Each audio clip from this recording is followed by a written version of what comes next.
We're focusing on the needlestick injury protocol, a critical safety topic you are guaranteed to encounter on your phlebotomy exam.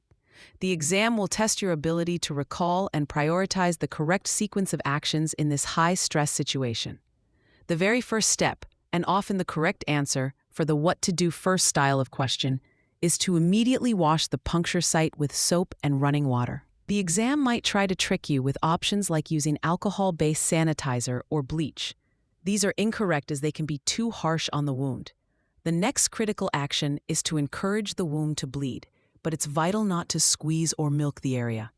Exam questions often present this as a subtle trap. An answer choice might say, squeeze the site to express contaminants, which sounds proactive but is wrong because it can cause more tissue damage. The correct action is to allow it to bleed freely under the running water.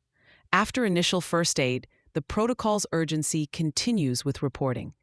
You must report the incident to your supervisor immediately, and formal documentation is typically expected within 1 hour. Your exam will test this timeline. Look for the most precise and urgent correct answer. A question might ask for the most appropriate next step after washing the wound, and report to supervisor will be the correct choice over options like filling out an incident report later. Following the report, baseline laboratory testing is mandatory.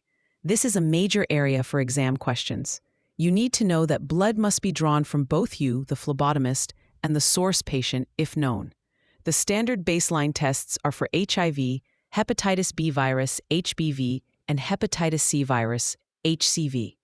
The exam might include distractors like a complete blood count or a syphilis test, which are not part of the standard initial protocol. Finally, let's discuss post-exposure prophylaxis, or PEP.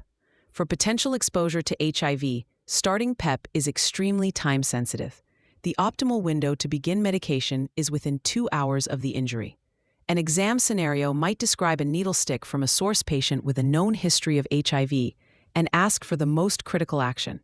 The answer will revolve around the immediate initiation of PEP. To remember this entire sequence under exam pressure, use the mnemonic wash and tell, then draw for the cell. First, wash the site with soap and water. Second, tell your supervisor immediately. Third, you draw baseline labs for both yourself and the source patient to check for pathogens that attack the body's cells, like HIV, HBV, and HCV.